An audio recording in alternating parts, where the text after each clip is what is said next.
Hey guys, and welcome to the update of my N64 games collection. So I'm going to bounce straight into it.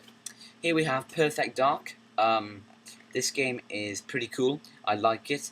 After playing GoldenEye, it doesn't seem as good, obviously. It's made by the same people. A lot of the multiplayer levels are exactly the same. A lot of the weapons are the same. 1080 snowboarding. This game is fun.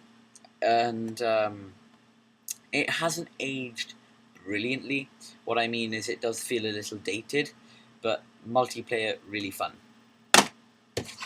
Legend of Zelda Ocarina of Time. If you have an N64, you've got to own this game, apparently. But, thing is, guys, this game is good. If it wasn't good, they wouldn't get good reviews. They wouldn't get great reviews. This game is great, but I don't like it. But I think the game is great. That does make sense. I don't like it because I don't like the style of gameplay and just the general style of game. It's not my thing. So that's fair enough, don't you think? But it's obviously a great game because it's had great reviews. So if you like this kind of thing, pick it up. But I'm not a fan of any Zelda games. But probably a great game if I like that kind of game. Pokemon Stadium. I know people that like this a lot more than me. I play it sometimes. It's okay. I do have the transfer pack to go with it as well.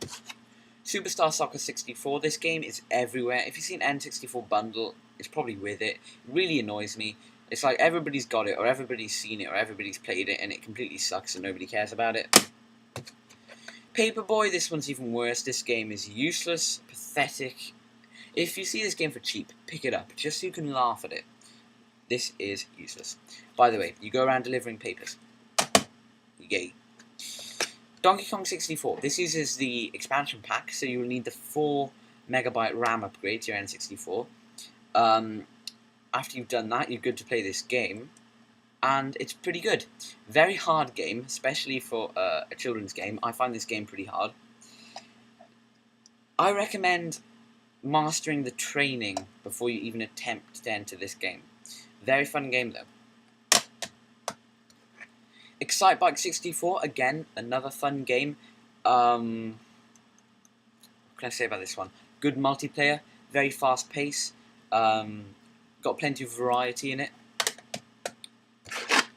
Destruction Derby 64. I was looking forward to getting this game, and I in fact ordered this off eBay. I didn't wait until I found it cheap or anything.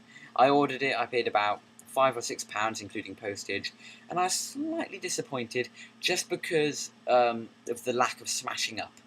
I know the N64 is limited with graphics, of course, you know, it's an old console, but I was just hoping that this game would have provided a little bit more destruction and mayhem.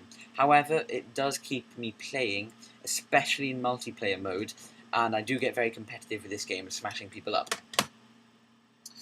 We're getting there, guys. Turok Dinosaur Hunter and Turok Seeds of Evil. The reason I'm showing these together is because this is number 1 and this is number 2. Let's talk about this one. This one is by far the better one. This one's got amazing graphics. The blood looks fantastic. The way you walk around, that is so smooth for the N64. Enemies are great, weapons are great, items are great, levels are great. Only complaint is you can't see very far in front of you, but I mean, it doesn't affect it at all. Definitely not a worthy sequel in my opinion. The cartridge does look pretty cool though, but as a game on its own, pretty good. And I mean, if I hadn't played this one, or if this had a different title or something, I'd say this was pretty good. It has got a price tag on it. I should really take that off. Moving on to my last 4 games that I'm going to talk about today, guys. But these 4 are pretty good. First we have Doom 64. This is my favourite ever game on the N64, and possibly one of my favourite ever games of all time. I know this is weird, and I'm probably the only one out there that feels the same, but I love this game. It is very creepy and eerie, and the atmosphere is great. Enemies, levels, weapons, items, I love it all. It's just fantastic. After completing this game, which I thoroughly enjoyed, and I was so sad that it ended, well, I kind of completed it. Last level, don't talk about it. Anyway, I asked around and asked what was a game that I should pick up if I enjoyed this one, and they all said Quake. So I picked up Quake, and I was a little disappointed. Doom is way better than Quake. However, Quake has got better graphics, and it does support things like the Rumble Pack. This is the only N64 game that I have that actually loads. It doesn't technically load, it builds the levels before you go into a level, which is kind of weird. But, yeah, very nice game. Great lighting effects. But let me just talk about Doom. Now, with Doom, right. There we go. With Doom, guys, this is why I like it. I'm a big fan of horror games.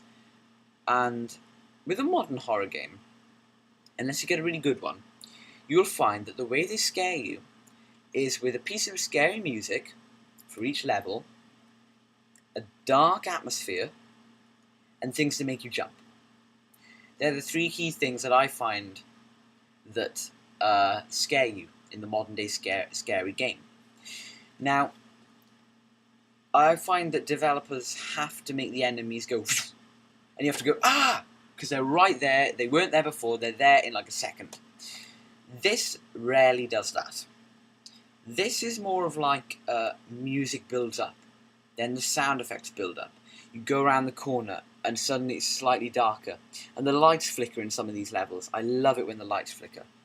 And then the walls have got all of these symbols all over them. So the walls have got like crosses with hearts through them and stuff. And then in all the levels you've got like a piece of chain hanging with a piece of flesh on it. So that's there. And then you go around and the enemy is there and he's trying to shoot you. The enemy doesn't make you jump, but the whole atmosphere just makes you go, whoa. And that's a different to, which is like, makes you jump. So that's just my opinion. Man, I went on for ages. Anyway, next game, 007 GoldenEye. If you have an N64 and you don't have this, get it. Even if you've never played a shooting game in your life, which you should have done, but even if you don't like shooting games, this game is fantastic. Very, very good. It feels great to play. I'm a very big fan of this game.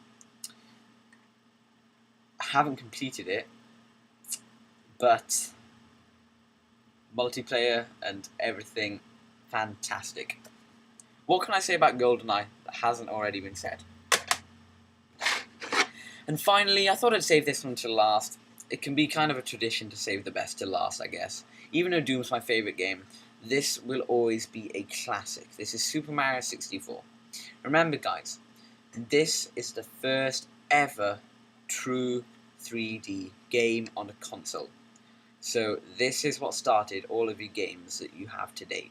Without this, well, some people say without this you wouldn't have the games, but technically somebody else would have invented it. But Nintendo started this with the joystick and Mario being able to go around a 3D environment with no limits. Fantastic. Very good game. I still prefer this over the modern Mario games. It's better than Mario Sunshine for the GameCube and better for Mario Galaxy for the Wii in my opinion. So there's my N64 game collection. If you want me to give you any more information about any of the games you see, please message me and I'll message you back with the basic gameplay and story and stuff, if you really want to. There will be current updates to this video. There will be continuous updates to this video. As soon as I get 5 or more games, new ones, then I'll do an update because I really want to start collecting again for the N64 because I think it's a great console. Thanks very much for watching, guys. Please feel free to comment, rate and make video responses, and I hope you all have a great rest of your day.